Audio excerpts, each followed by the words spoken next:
It was a chilly evening in January when Mikelle Biggs, a bright-eyed 11-year-old, vanished without a trace. Just moments before, she had been riding her bicycle near her family's home in a quiet neighborhood.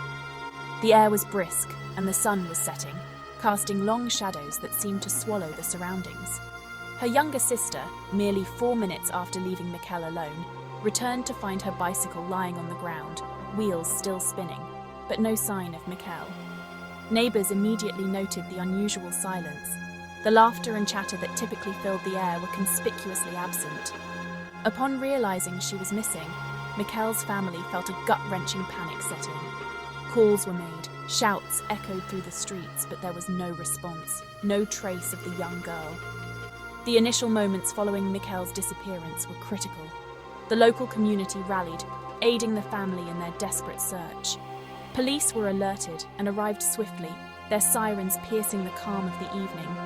The urgency was palpable, time was of the essence, and every second that ticked by felt like an eternity. The scene was meticulously combed for any clues, but the fading light only added to the growing sense of dread. As the night deepened, the reality of the situation set in. Mikelle had vanished in mere minutes, under seemingly watchful eyes. The mystery of her disappearance began to loom large, casting a long shadow over the neighborhood. Questions about where she could be consumed everyone around. How could a young girl disappear so quickly, so completely? The search efforts intensified, but hope was dimming as fast as the setting sun. The search for Mikelle Biggs grew exponentially as hours turned into days.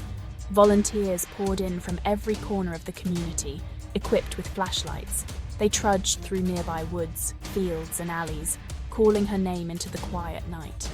Flyers with her smiling face were distributed in the thousands, plastered on every lamppost and every community board available.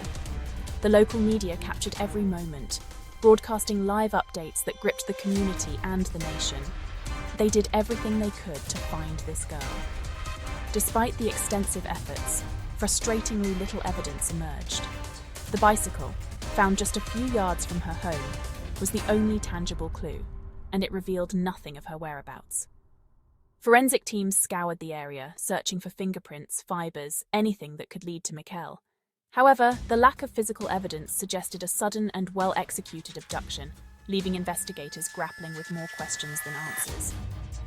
The police conducted countless interviews, piecing together Mikelle's last known movements and where she liked to go and what she liked to do, in hopes that could direct them to a confined area.